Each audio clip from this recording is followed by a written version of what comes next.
অশুভ শক্তির তৎপরতা দৃশ্যমান হচ্ছে, তাই নির্বাচনই একমাত্র সমাধান বলে মনে করেন বিএনপির ভারপ্রাপ্ত চেয়ারম্যান তারেক রহমান।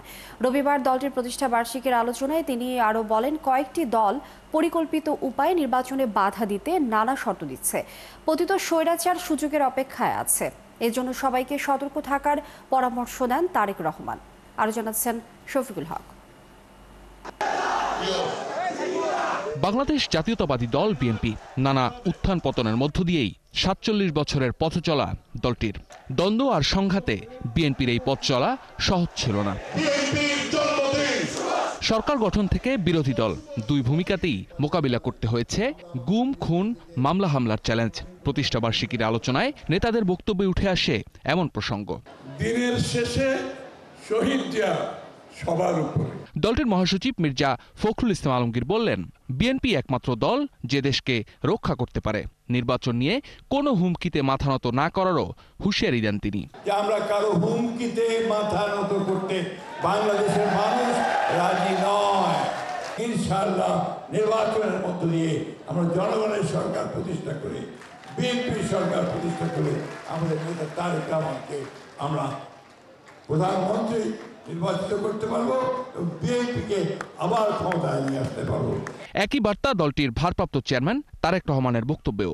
বললেন, যতবারই দেশের সার্বভৌমত্ব হুমকিতে পড়েছে, বিএনপির নেতৃত্বেই তা রক্ষা হয়েছে। ফ্যাসিবাদ মুক্ত বাংলাদেশ এখন জনগণের অধিকার প্রতিষ্ঠার সময় এবং সুযোগ এসেছে।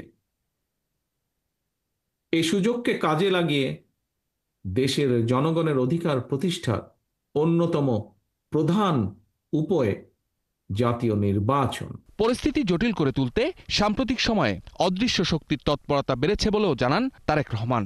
সঙ্গত কারণেই অন্তর্বর্তীকালীন সরকার যত বেশি দিন ক্ষমতায় থাকবে, তাদের দুর্বলতাও তত বেশি দৃশ্যমান হতে থাকবে। আমাদের রাজপথের সহযোদ্ধা গণপরিষদ সভাপতি নুরুল হক নূরের উপর হামলা সহ সাম্প্রতিক কিছু ঘটনা স্পষ্ট।